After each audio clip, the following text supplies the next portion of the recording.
भक्ति का सबसे सरल मार्ग। लोग सोचते हैं भक्ति करना बहुत कठिन है, भक्ति हम नहीं कर सकते, परिवार में है भक्ति कैसे करें। लोग ये सोचते हैं कि घर को त्याग कर देंगे तब भक्ति होगी।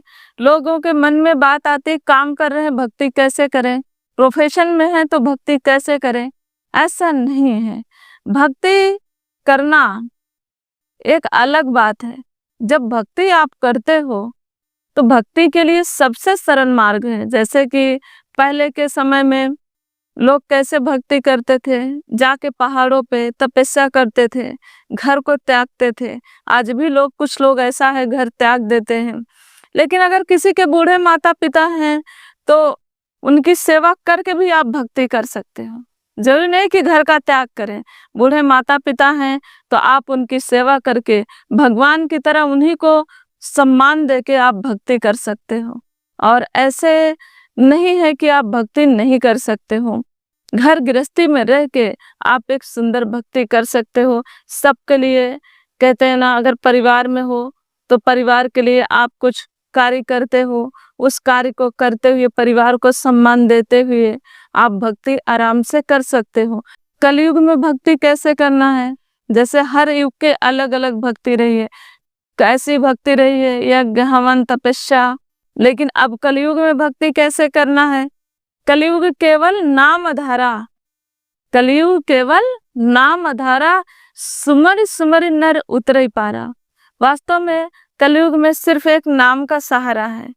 जो नाम दे दिया जाए गुरु द्वारा, जो नाम सिमरन बता दिया जाए, जो भी नाम, हरि नाम, कृष्ण नाम, राम नाम, जो भी नाम आपको प्रिय हो, उस नाम को लेते हुए भक्ति करिए, उस नाम का सुमिरन करते रहिए। बस इतना ही, इतने से आपका कल्याण हो जाएगा।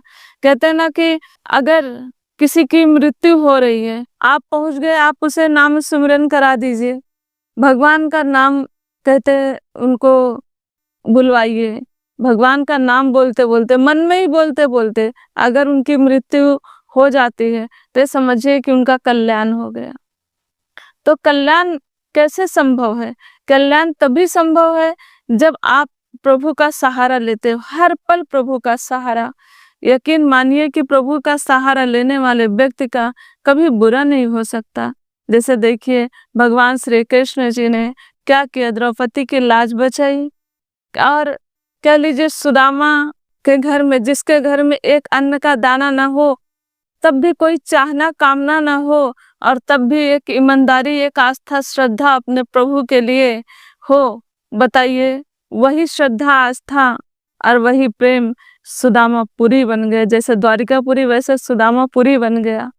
तो कहने का भाव यह है कि प्रभु का तो एक सिर्फ इशारा हो जाए, प्रभु का आपके साथ हो जाए, एहसास हो जाए, तो प्रभु क्या नहीं बना सकते। बहुत कुछ बन सकते, बहुत आप आगे निकल सकते हो।